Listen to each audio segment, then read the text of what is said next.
Hello, everyone. Thank you for joining the program today. We're really excited that you're here. Um, the session will be recorded, and we will send you a link to the recording in an email on Friday. And where you access the recording, you'll also be able to no, I'm sorry, in the email, you'll be able to access Hallie's calendar for to schedule a complimentary session, plus get access to the slides. There is a handout for today, and the link to the handout is in the chat. Also, your microphones are muted, so if you have questions or comments, which are very welcome, please add them to the Q&A section, not the chat. If you want to share something that's not a question, that's what we use the chat for, but we really like to have the questions in the Q&A section. And then Hallie will answer as many of them as possible. Today's topic, very timely, is New Year, New Career. And our speaker, whom I referred to several times already, is Hallie Crawford, one of our career development partners. Plus, she's a certified career coach, speaker, author, and national career expert with more than 22 years of experience. If you've joined us previously for some of Hallie's sessions, you know what a wealth of information she brings to these sessions. And if you haven't, I know you're going to find that you will get so much good information today. So, Hallie, not going to take any more of your time, so please take it away. Thank you, Charlotte. Greatly appreciate it. And yes, this is the time of year when people are thinking about what do I want next out of my career, whether it's staying put and figuring out that next challenge that you want to work on this year, or making a career move, new career, which a lot of you are probably in that boat. And I think as I was catching up with Charlotte, I think we're all just happy here in Atlanta too that the snow is past us since we've had two of those craziness in the new year. So we're going to focus on topics today or tips and advice, just so that you know, that will help you evaluate what your next step is, whether it is making a change or just a slight course correction. And Charlotte already gave great introduction, so I won't spend a lot of time on this. I'm a certified career coach, been coaching and training since 2002. I am getting more gray hair up here. My old running joke was it's mostly down underneath, luckily for me, but it's happening. Undergraduate degree from Vanderbilt University and a master's degree from University of Illinois. And thanks for the go doors in the chat. So, one of the things that I always want to say at the beginning of our programs is that we try to provide a lot of really good actionable tips and information.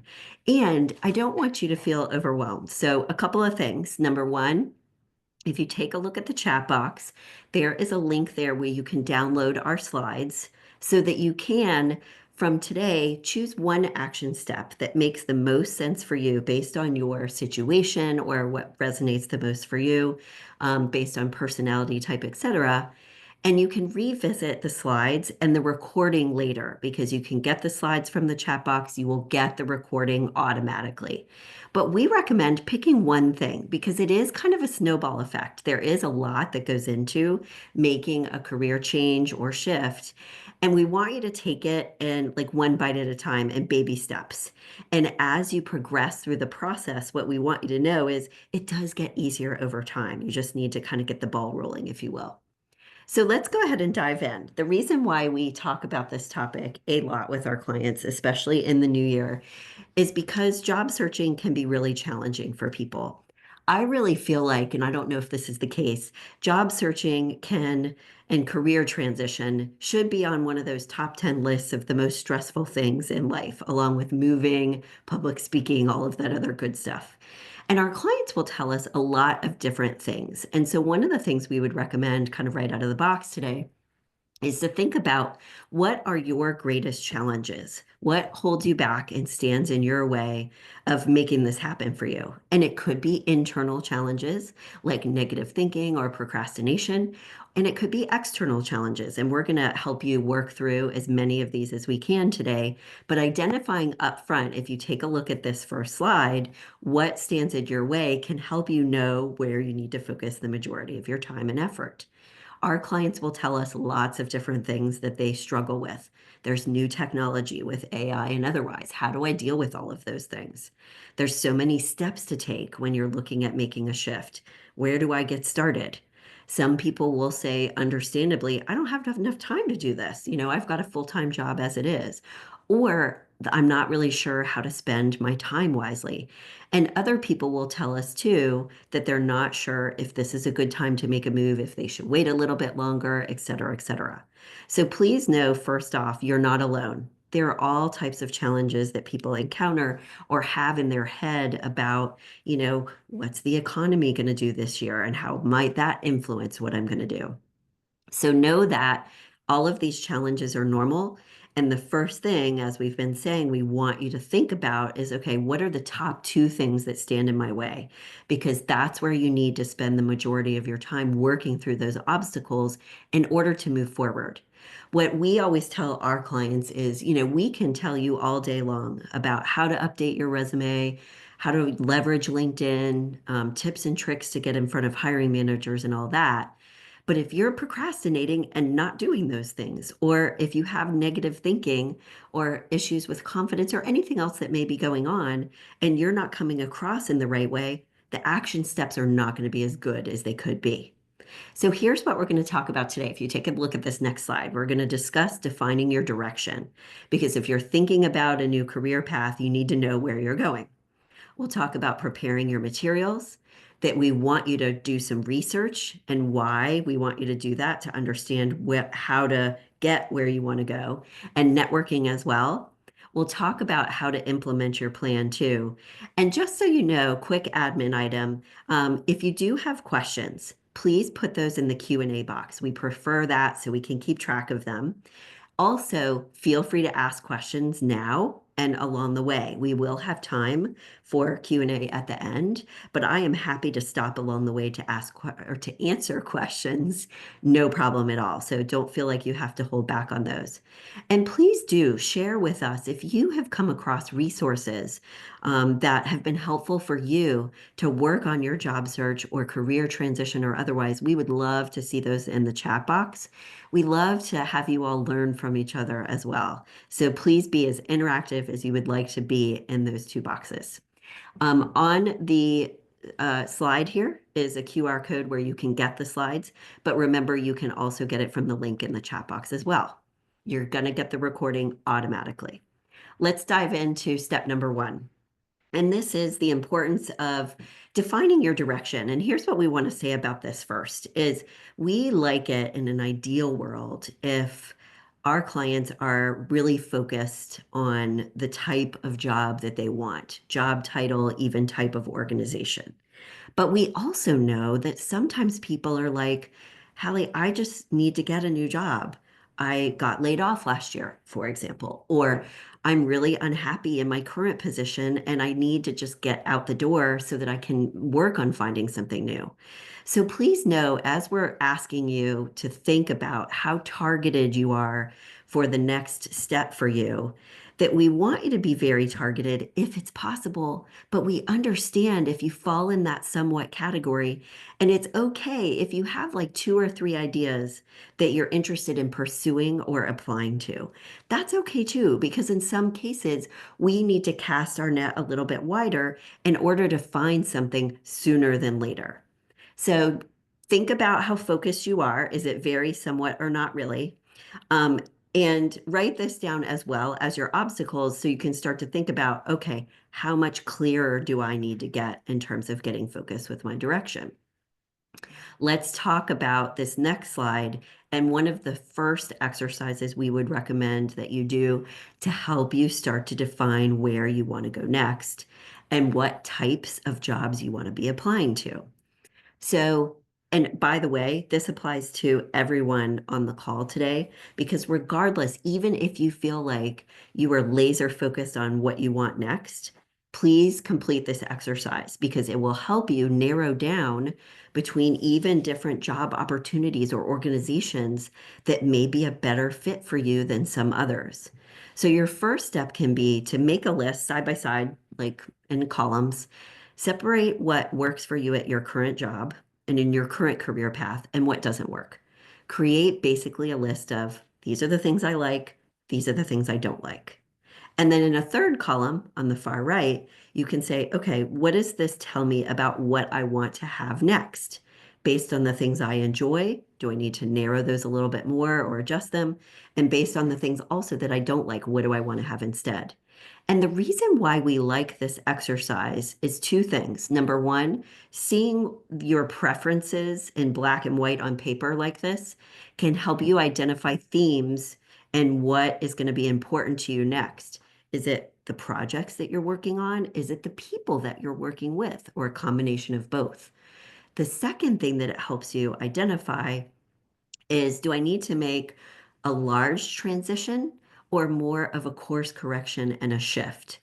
And we'll go ahead, Charlotte, if we could launch our first poll for today, that would be great. We are really curious how many people are here today that are like, yeah, I think I might need to make a change in my career path, um, because I'm not totally happy for whatever reason.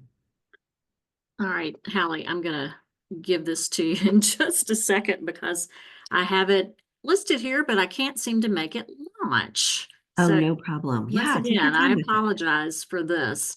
No, that's fine. We had, when we were doing a webinar also this week, the polls were listed in reverse. So she had to like do it differently. So Right. take your time with it. It's Mine is listed in reserve. I mean, they're listed in reverse as well, but I can't get it to launch. So Yeah. I'm so Well, sorry. don't worry about it. We can put it, if you all would do us a favor while we're working this out, and in case it doesn't work, which is totally fine, stick in the webinar chat for us where you stand with this. Are you just kind of not totally happy, or are you about to run out the door? Let us know what this is. And like we said, and we've got some people saying a combination of two and three, which is totally fair, and someone that's saying one. Like I said earlier, regardless of what you're giving us here, we do want you to complete this exercise. Because what if you know what you want to do, but for example, you need to get a little bit clear on the type of people that you'd like to work with, or, sorry, my dog is bugging me, the type of people that you'd like to work with, or the right work environment, etc. So do this exercise for sure as one good starting point. Now, the next thing that we want you to think about, and yes, we will repost the presentation slides in the chat as we go here. I'll see if I can do that right now because that should be pretty easy peasy. The thing we want you to think about, though, when you're thinking about your career direction too, is please know that this is not like a needle in a haystack type of search where you are saying to yourself, for example, if only I can find this perfect job, everything's going to be great. We need to have the right perspective in order to find the right thing. And what we mean by this is, please know that no job is ever going to be perfect every single second of the day. That's just not realistic. The right perspective that we want you to take and have, and what we tell our clients is, you're looking for something where the good parts about your job so far outweigh the bad parts, the things you don't like as much, that you barely notice those things that you don't like as much. That is the right perspective to have when you're looking for this next thing. Okay. So let's take a look at our next slide here. And thank you for all of your notes in here too. And we'll talk through these as we need to as well. When you're trying to define your direction, as well as, by the way, define your brand, we recommend you use as one starting point our ideal career model to help you with this. So when you're trying to think about, okay, what types of jobs could I be applying to? And if you need to cast your net a little bit wider, we want to be looking for a career path or a job that's going to be at least challenging, fulfilling, and rewarding to you in some way, shape, or form, that you at least get some sense of achievement or enjoyment from it. That's the fulfillment piece. We want you to look at your interests, the projects, the types of tasks that you enjoy performing. We want you to look at and consider your strengths, because this can help you not just articulate your brand, but understand what other types of jobs, especially with your transferable skills, you might be able to apply for over time.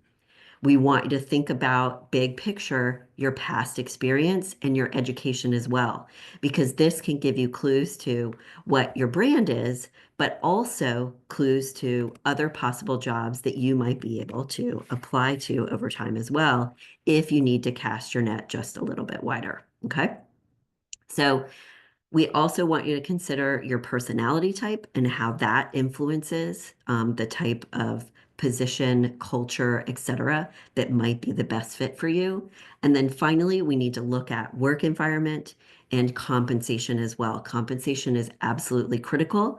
It is not last on the list because it is not important. It's huge, but we want you to think outside the box more in terms of what might be a really good fit for you. Not just thinking about, okay, I'm going to get paid well doing this. The link to the slides is also now just posted again in the chat box so that you have those for that person that asked. When you're thinking about your brand and selling yourself, so let's piggyback on that because I know a lot of people here today they need to get something and ASAP.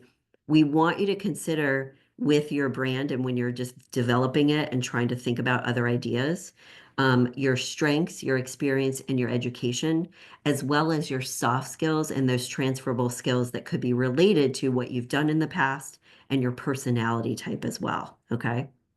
So when you think about what the next step would be and some ideas that could be rewarding for you and appealing, you want to think about these three things. And here's why. And I know for those people out there who are thinking, I just need to get a job, Hallie, okay? The reason why I actually do want you to think about fulfillment first is because if you consider these things first and what could be enjoyable to you, it's going to help you think outside the box more with alternative ideas that you might be able to apply to jobs for. Okay. And really make sure that you're seeing everything that's out there, ideas that you may not have considered before. So taking a moment, it can be 5 minutes, it doesn't have to take that long, to journal about how do you define success, what your ideal day at work looks like, what qualities do you want it to have, and identifying what your top three career values are can be really helpful to help you brainstorm alternative ideas, but also narrow down some of the current ideas that you already have to see what's going to fit with those.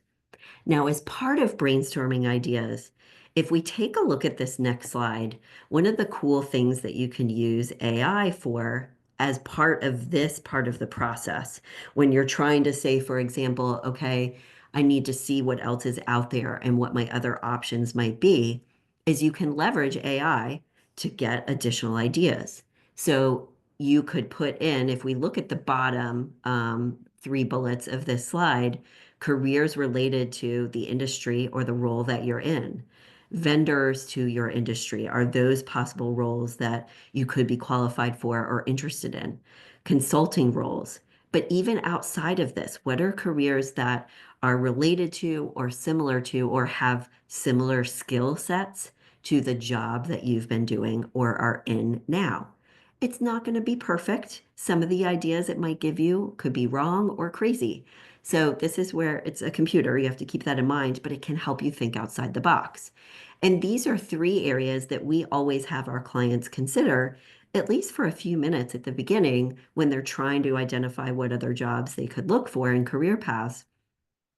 If you feel like you need to look kind of close to home and where you are now, industry adjacent roles, vendors to your industry, consulting to your industry, or something along those lines. Those are some possible ideas that you can consider.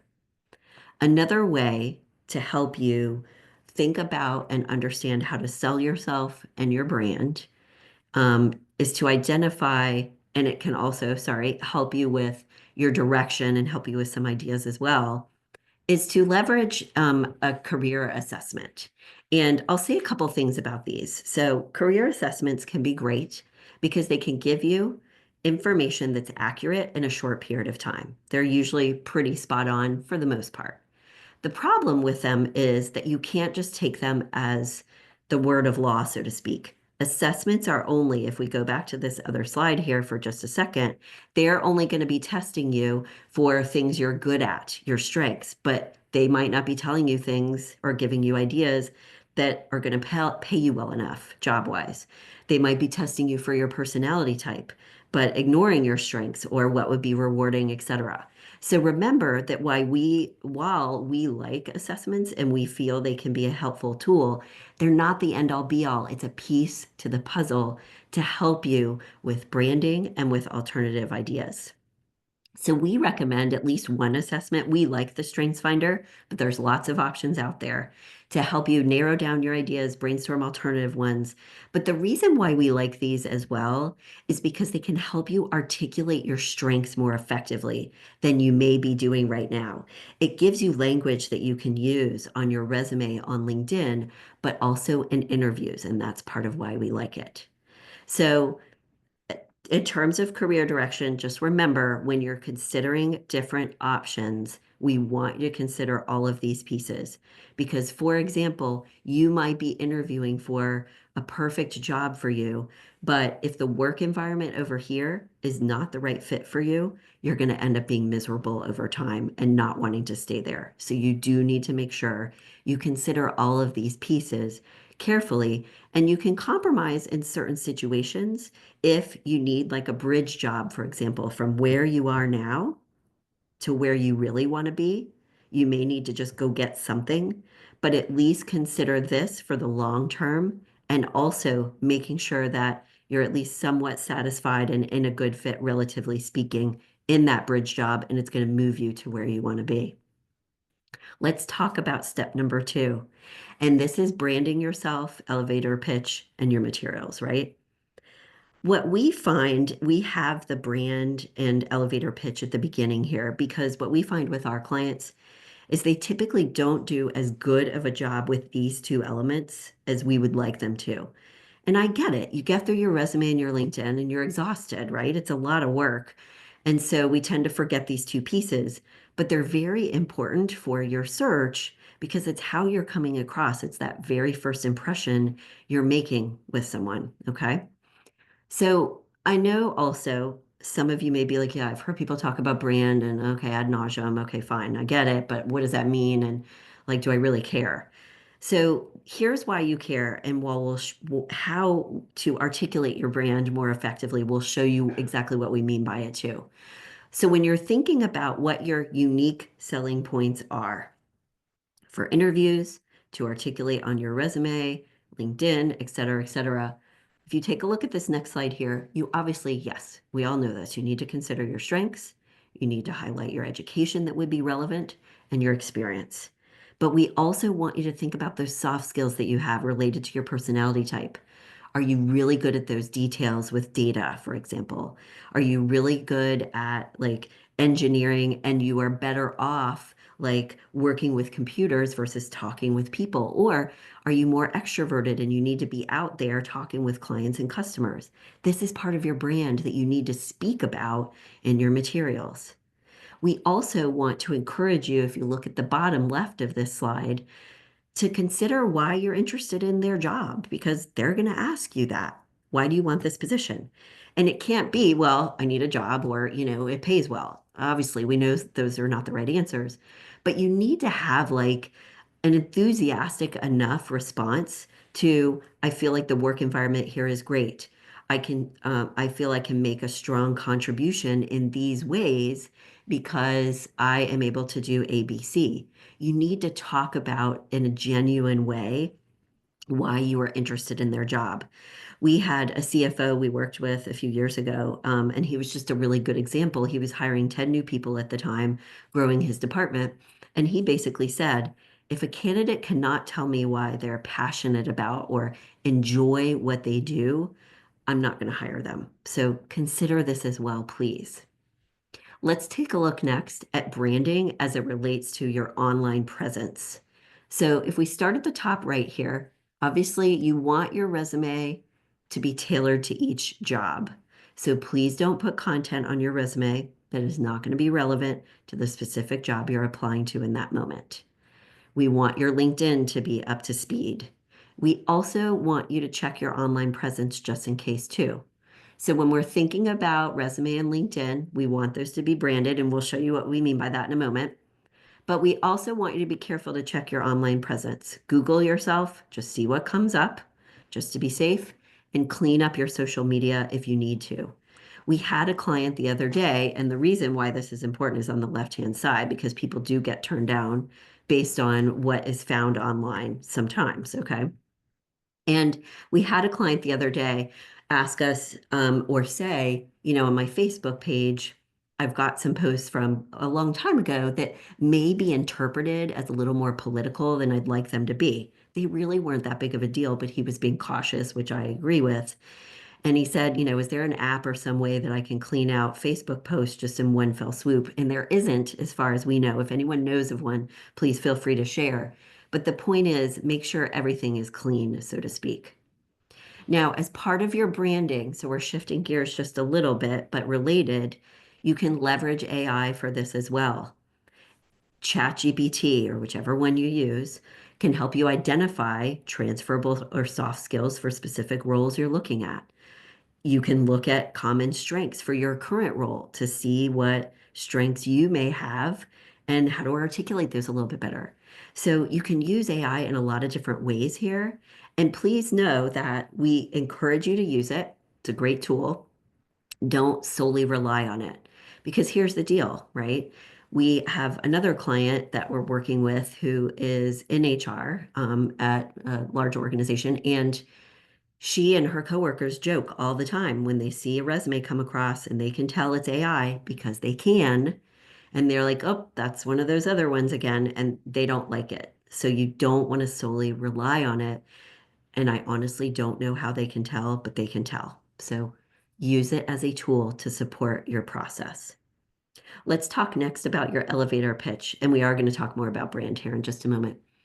We all know what this is. I think it's your quick spiel that you say to someone when you're starting your interview, or when you're going to a networking event and you're introducing yourself, or you're introducing yourself at a career fair, or you're introducing yourself in a one-on-one informational interview. You want to make sure that it highlights your unique selling points. My elevator pitch is I'm a certified career coach, and we help people find jobs that make them want to jump out of bed in the morning to go to work. So they find the job and it's something that's a good fit for them. That's my short spiel. You'll notice that I didn't say a ton of other things about how we do it, all of that, because that's not the point. It needs to be results oriented at the very beginning. And remember, your conversation will continue with that person as your conversation progresses. So, a couple of things with your elevator speech is to make sure that you're tailoring it to whomever you're talking to in that moment. If you're at a career fair, you might say one thing. Um, if you're at a networking event, you might say something different. In an informational interview, something different. Write down what you're known for. What are the deliverables? What do your coworkers come to you for all the time? Those are clues to what you can put in your elevator pitch or speech. Choose an opening sentence if you can that grabs attention, but you don't have to be a comedian here. Just have something that is easy for people to relate to or understand as much as you can. And we definitely want you to practice, practice, practice. Practice it with friends, practice it in front of the bathroom mirror so that you see how you come across. I'm going to pull up this next slide here. And someone asked the tells are on AI assisted resumes. Yeah, like I said a second ago, I don't honestly know how they can tell. It's how certain things are worded, maybe, or maybe language that they've seen being used over and over. If you are using it to tailor your materials, you're probably okay. You're just using it like, as a tool. But what I would not do is just literally copy and paste what AI says right there and use that exact thing. I would adjust the sentences a little bit so that it's in your own voice, but also not just copying and pasting. Because again, I don't know how they can tell, but all of the recruiters that we work with and talk with, as well as employers, um, they can. So just be careful with it and don't just copy and paste blindly and move on. Thanks for asking that question, though. It's a really good one. Elevator pitch examples. There are a couple on this slide. I'm not going to read them out to you. Remember, you can get the slides, the links in the chat box.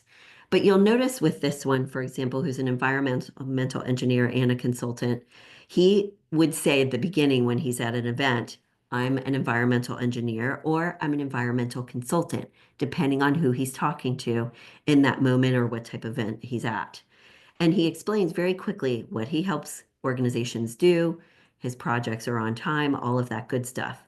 And you'll notice here that, this is compelling, but it's also not earth-shattering necessarily. It doesn't always have to be that way because remember, you're explaining who you are, but you want them to remember, oh, Susan is the woman who can, help people get through environmental compliance when it's a total nightmare. That's what you want people to remember. Let's look at resume and LinkedIn a little bit more. We want all of these to be branded and we would like the brand to match. And we'll show you what we mean by that in a moment. Couple of tips here. We're not going to go through all of them, but formatting is important to make sure that you can get past those applicant tracking system scanners. If you download a template from the internet, be careful with it because they may not always be applicant scanning system friendly. We have resume templates that we sell on our website, and I'll show you that link in a moment if you're interested, that look good and are contemporary and use color and shading, but they also are laid out to get past the scanning system. So you've got to be careful about that.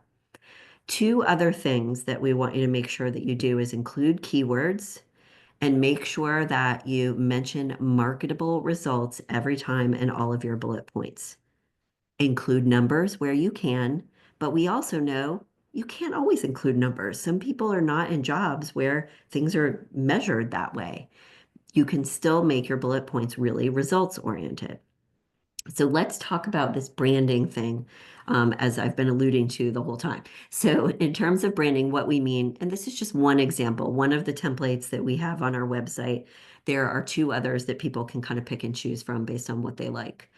But what we mean by branding is not just that your name is, kind of highlighted up here at the top, but that the job title of the job you are going for is here, and you've got a nice tagline that introduces who you are. So, for example, mine would say for a job, for example, that was just one-on-one individual coaching at an organization. I would say certified career coach, and counselor, mentor, something like that. If another job I was applying to involved public speaking or presenting and like leading workshops, I would say certified career coach and presenter. Okay. So that's what you're going for here. We want you to have a nice like tagline of some sort here. And also, we like for people to have a summary statement at the top. Please have a summary. Don't just get right into your experience. It does make a difference. And this kind of answers one of the questions too. And I see that one came through. We'll answer that. It's okay to use ChatGPT, et cetera, to help you with ideas and making revisions, but be careful about it. There are some resume scanning websites out there that can help you with all of this. And when you're working on your LinkedIn profile after you've worked on your resume, we want you to use and transfer the same keywords from your resume that you now know are going to be important onto your LinkedIn as well. Question, is there a guide somewhere help me understand what makes a resume layout compatible or otherwise with automated scanning softwares? There could be, if you Google something online, it could give you some ideas about that. When we work with clients, we give them the template and we explain to them how to tailor it as well and how, what the kind of different guidelines and rules are. And we sell those templates online if you're interested in that. But if you're looking for a little more detail on that, you could use and leverage AI to help you with that too, I think. Great question. Thanks for asking. So with your LinkedIn profile, let's talk about this one next, is you want to make sure, obviously, that you've got a photo, but we want you to have a branded banner. We want you to consider in your about section using a little bit of first person as part of it. You can use third person in your about section, that's fine.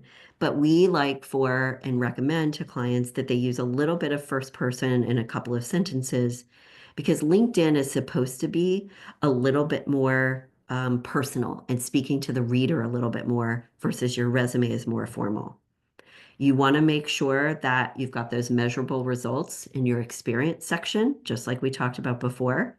We do like for people, if we look at the middle of this next slide, or this current slide, I should say, um, we do recommend that you work on getting recommendations because you can use those in different places to help you catch the attention of hiring managers when you're reaching out to them on LinkedIn, et cetera. We talked about search engine optimizing and keywords. There are certain places on your LinkedIn when you need to make sure you've got those keywords. And finally, two other things, and make sure that you have someone else proofread your LinkedIn profile because inevitably there's going to be spelling errors or other things just because you've been looking at it for so long. It makes perfect sense. But also check your settings on LinkedIn. LinkedIn changes things all the time. And I know Charlotte knows about this too, because it's hard for even us to keep up with, oh, this is new, this is different. And it's really important to go through your settings like now or recently, soon, to just make sure everything's in the right place. Because since things have changed, some of your settings may have been adjusted a little bit. And you want to make sure, for example, that you've got that button that indicates you are open to work flagged on your account or turned on your LinkedIn profile. Another great question in the chat box to get through ATS, can we use synonyms of the job description? Yes, you can use synonyms. Excuse me. I would try to intersperse some of the words that match exactly. And this is where, too, it helps us to kind of work through it and look through it with you a little bit. But short answer is yes, you can use synonyms and a blend of, matching what's in there as well. You shouldn't have to have every single keyword exactly in there. Um, and another question, and thank you for this, or it's a comment too. Most resume guidance online recommends staying away from color or non-traditional formatting. Recruiters never even look at the resume. It does depend. Yeah, they might look at LinkedIn first and not look at resume, but some still will. So I do feel the resume is still really important. And look at what the scanner captured. I'm curious what makes you suggest having oh, okay, great. Thanks for asking. So a couple of different reasons. We like for people to have something that is more contemporary when they are emailing it over to someone for networking purposes as well. And some people, like some organizations, don't use scanning systems, like if it's a smaller organization. So a lot of them do, but you just kind of don't know. So the reason why we recommend having both is because then you have one resume and not like five different resumes that you can use for multiple different purposes, if that makes sense. It's a great question, though. Thanks for asking. Um, with your LinkedIn, we want you to have a branded banner. And an example here is on our website. What we mean is this behind your headshot that has not just your job title, but kind of like a tagline as well as what kind of role you are in as well. Um, and we want you to brand yourself as well here underneath in the headline, so to speak, that is underneath your headshot too. You can go here to check out the templates and the guide that we have about LinkedIn. The LinkedIn guide that we use with our clients that's here as well, we keep it up to date so that all of the new kind of things on LinkedIn that you might want to be using is included in there. And it includes tips and tricks to get in front of hiring managers, how to find them, and how to get their attention. So that's why we use this with our clients and sell it online as well. Another person asked, great question, how important it is to list open to opportunities on LinkedIn. Yeah, so there's two ways, remember, to list that you're open to opportunities. There's a way that you, and oops, let me just say answer live. There's a way that you can put it where it's in the background and it's not on your headshot here. And there's a way that you can put it on your headshot. So you want to just choose the one that's private, if you will, conducting a confidential search so that your employer doesn't know. LinkedIn knows that people need to do that, right? So they've got ways to handle that. Otherwise, they wouldn't be in business if people kept, getting caught that way. So check that out inside of your settings as well as on your profile. A third thing that we want you to think about if we move to our next action step is this idea of networking and how important this is for your job search. I feel like, and I understand it, that with so much new technology out there, I think people are starting to feel like maybe, they can just use technology and apply online and or people will find them on LinkedIn. And yes, we want you to do that and you can do that. And that is a way that people find jobs. But people still find jobs through networking the majority of the time. That's the highest percentage of how people secure a new position.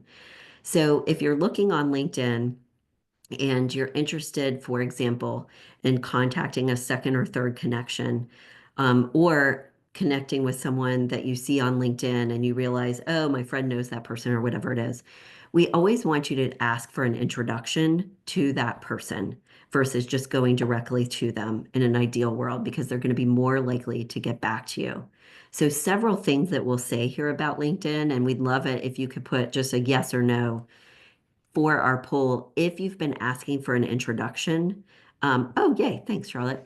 Um, or not, because this is one of the things, and I'm going to go to the next slide just so that you can take a look at what we're talking about here related to LinkedIn. A lot of our clients will say, oh, cool. Okay, I'm going to go reach out to that person. If you do that, the other person is much less likely to get back with you. If you ask for an introduction, they're more likely to get back with you. And they're also like the ball is in your court. You've got their contact information, so you can follow up with them versus it just being, yeah, send me your resume and I'll pass it on, which we know that can be a black hole. So as we're finishing the poll, and we'll give you a minute to do that too, couple of things related to LinkedIn. It is a good idea to have some activity on LinkedIn. It doesn't have to be every single day, but posting something like once a week to just show that you're there and stay in front of your network is a good idea. We want you to make sure that you're checking and responding to your messages in a timely way. We want you to join your Georgia Tech LinkedIn Association, Alumni Association group, and any other networking groups that they provide. And they don't pay us to say this. We tell this to all of our clients. Those are warm leads for you for possible recommendations, for like introductions to people, et cetera, et cetera. So we definitely want you to do that. Join that group to expand your network because you also want to work on getting your LinkedIn network up to that 500 plus number, which is kind of a magic number on LinkedIn, which does give you access to more content, information, and support. It looks like we've got most people from our poll saying sometimes. There may be instances where you don't feel you need to do it. For example, if you know that second connection, but you just aren't connected with them on LinkedIn, okay, that's fine.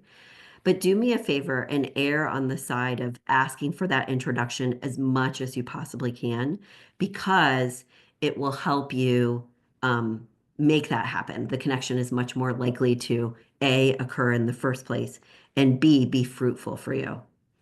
So we've talked about this next one already, and we've got a question that I'll answer in just a second too.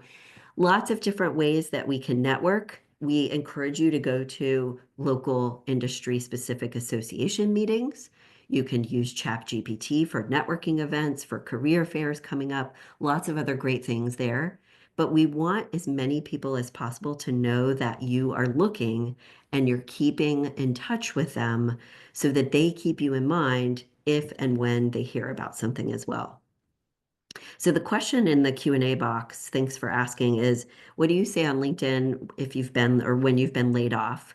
I wouldn't say laid off if it was something due to performance or something negative about you. What I would say is, department was reduced due to budget cuts or whatever it is. So explain it in a way that it wouldn't discount you as a possible candidate. But I do like for people to say something so that employers aren't wondering why there's a gap in that experience. But it also kind of depends on how long the gap is as well. So this is where like some of the advice needs to be tailored to the person and, based on what their situation is. But I would err on the side of putting something in there.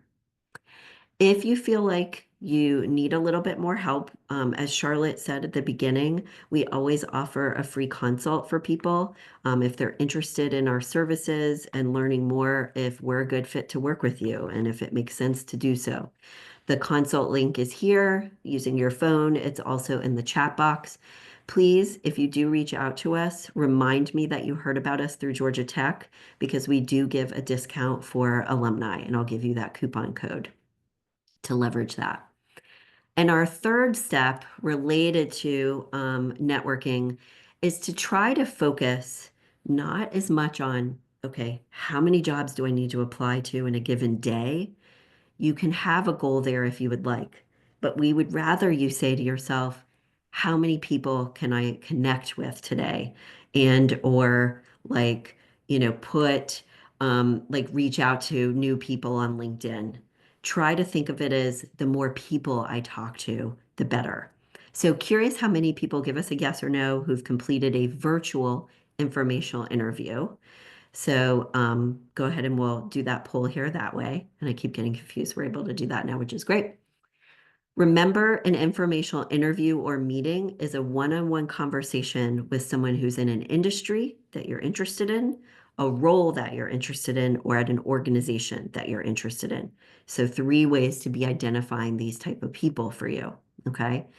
And when you're conducting that informational interview, remember, you're not asking them for a job, you're asking them for advice on your job search, for connections, keywords they know are going to be really important, networking events that they feel might be helpful for you.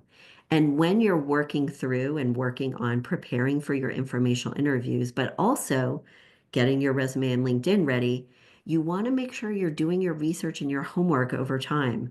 What are the buzzwords that other people that are in the role that you want to be in that they're using on their LinkedIn profile? That can give you clues to things. What does the LinkedIn company page say about whether they're hiring or not? And what they're talking about is new within their organization. And do a scan or survey, if you will, of different job descriptions so that you can get a sense of what people are looking for. Okay. So this is another way to get a sense of what you want to be doing over time, including in your materials and all of that good stuff too. So we'll go back to LinkedIn if we can look at what our survey results are. That's great. I'm glad that that percentage is higher, and I have found that that gets higher over time as people are kind of catching on to the importance of these. For those of you that have not, it's totally okay. That's why you're here today. This is your chance to work on that and move forward with it. And please know, informational interviews or meetings, they can be conducted lots of different ways, in person, virtual video, phone, lots of different things. And know too that when you're thinking about our last step, and then we'll start to go through any other questions that come through, a couple of things. When we're talking about networking and informational interviewing, we are not expecting every single person to respond to you. It's quite the opposite in a lot of ways, unfortunately.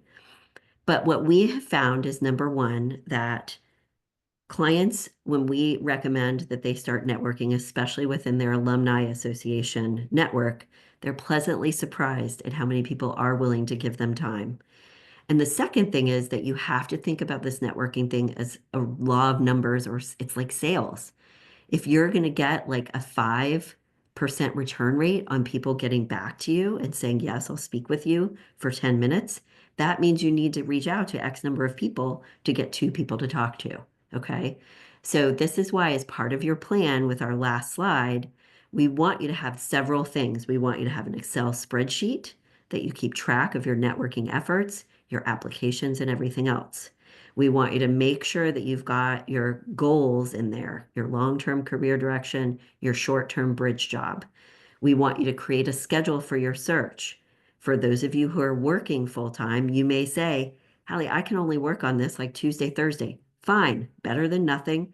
Set aside 30 minutes during your lunch hour, whatever is best for you. Stay really organized, update your voicemail, create a signature line for your email so that you're coming across as branded and professional.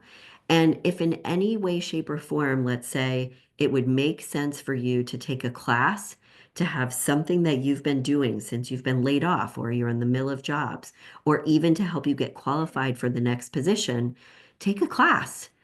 It's a networking opportunity. Even that is a networking opportunity. LinkedIn Learning is great. Coursera is great. Lots of different opportunities for that. All right. So I think I messed up with my last slide here. Let's go ahead. I'll fix that in just a moment because I wanted to share just the QR codes with you from what we're doing today. But go ahead and while I'm fixing this, what other questions or comments do people have? And we would love for people to tell us, for example, oh, I've used this and it was helpful, or anything else. And let me just double check this and see if this is the right thing that I want. And Charlotte, if there's anything you want to add, I'm going to double check this right here or announce before I launch this next slide. I just want to make sure this is right. I would like to add that we do a resume review webinar twice a year, and we've Okay. had um, 6 corporate recruiters sit in with us and answer questions. Um, and it's a great learning opportunity. And we do have a recording of that program or that session that would be available to you. It will be on GT Connect. That particular one is not on there yet, but you could reach out to me and I can send you a link to it. And lots of good questions were asked about the ATS that Hallie recommended or Hallie talked about earlier and how important it is. And we say just assume most likely that your recruiter is using an applicant tracking system and be very aware of having it read by one of those systems. And Yeah. that's what our recruiters have told us too. And Hallie, you may have the timing on this, but a recruiter will look at your resume for very few seconds Yeah. the first time. Right. And So, they'll decide if they want to keep or not. exactly, exactly. And if they do want to keep, they'll look more, but then they will go to your LinkedIn pretty quickly too. That's right. Yeah. Okay, good. We've got a couple of questions. Thanks for sharing that, Charlotte, because that's helpful. And hopefully my response about trying to be efficient, so we only have one that looks good, but also gets past the scanning systems made sense too. Because, recruiters are all different as well in what they prefer and what they like. And that's kind of what makes it a little difficult. So That recommended, oh, Yeah, Charlotte. I was just going to say that that's right. One of the things that we try to the point that we like to try to make, and that's why we have these different recruiters, because even within the same company, they're with a genuine parts company, but each of them are different about how they look at things. One said, I don't want to see a picture on the resume. And someone else says, I don't mind seeing a picture on the resume. So it's real important to get as much information as you can about the recruiting team or maybe the specific recruiter that you may be interviewing with or you may be sending your resume to. But Hallie, I thought you made a really great point too that they also agreed with is that your resume that you get in front of somebody's face, inside in front of a human's face, can be different than the one that you just submit maybe to an online job search because that one will definitely most likely go through an ATS. Whereas if you know that some friend is taking your resume to a recruiter, then that can be different and that can be more creative. Would you agree with that, Hallie? Yeah, I definitely would. And I do feel like, although, again, to the point of the question earlier, that some recruiters are only going to be looking at the plain version. Well, what if, for whatever reason, you sent them the other version too, and you don't want it to look like it was like from 1980 either, right? So it could almost age you. So this is where it is good to have that in some cases as well. Hopefully that kind of answered and made sense. Um, and yeah, it is hard to know what people are looking for. So that's why we try to say cover all of the bases as much as you can because you can't necessarily predict and just do your best there as much as you can. In terms of content for the LinkedIn banner, there's lots of different things you can do there. Some people will have like if they're an avid runner and that's like a big hobby of theirs and even part of their brand because it shows like, hey, that person is competitive or whatever, they'll put a picture of that. We have a lot of clients, which is great. We'll use a picture of campus from Georgia Tech. And that it can be a really nice picture there as well. Other people will use something that's more relevant to like their industry. So there's different things that you can choose from there. And then another person asked, they've been applying for the last 12 months and you haven't heard back from them. It does mean, and not to say this in a rude way, but you're asking if I'm doing something wrong. You probably are because it shouldn't be taking that long for you to at least, you should hear back at least from, a handful of people for an interview if you're doing everything the right way, as well as networking and all of that. So I would encourage you to get some help with your materials as well as with your search. Because while, yes, don't apply for jobs and suddenly tomorrow they get something, it should not be taking, 12 plus months. The economy is better than that. And it's better this year because I'll just say real quickly, we find in election years that things tend to be harder. This isn't a political thing, it has nothing to do with the candidates, but we find in our business that companies tend to they're wanting to wait and see what happens. So they do kind of freeze up a little bit for hiring. Branding after being an stay-at-home mom. Yes. Um, yes, I would pull skills from both previous job, but a little bit of that as well. And there are different things that you can say to kind of put that on your resume and LinkedIn. But short answer there would be a little bit both. And I've never seen that acronym, so learn something new. Thank you. Hallie, one question I want to ask you that I get asked sometimes are what job boards do you recommend using? Or some of Yeah. the places that you think or you found are the best place for people to job search? Yeah.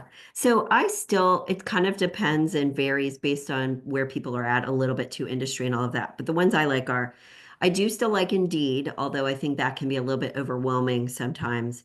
LinkedIn for sure. I also like Glassdoor and I like ZipRecruiter. So those are my main ones that I recommend to people typically.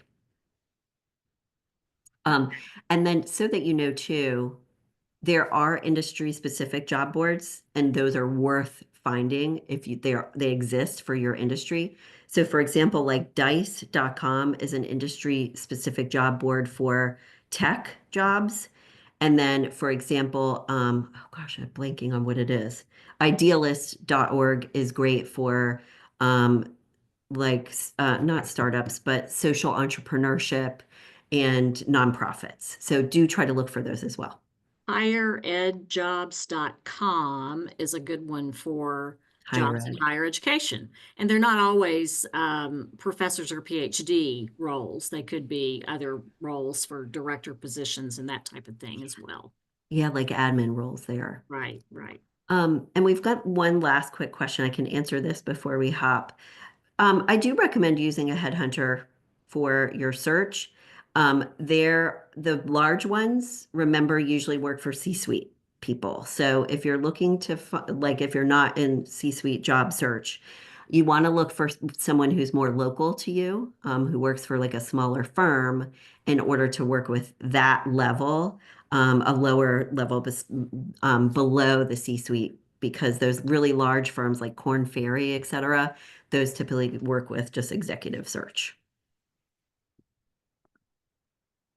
Okay, cool. Okay, I think we're right at the hour now. So thank you so much, Hallie. This is such a great session. It always is. I know all of you probably got a tremendous amount of information out of this, and we hope that it helps you so much with your job search. So we're going to close it down, and thank you for being with us today. And remember, you will get an email on Friday with a link to the recording.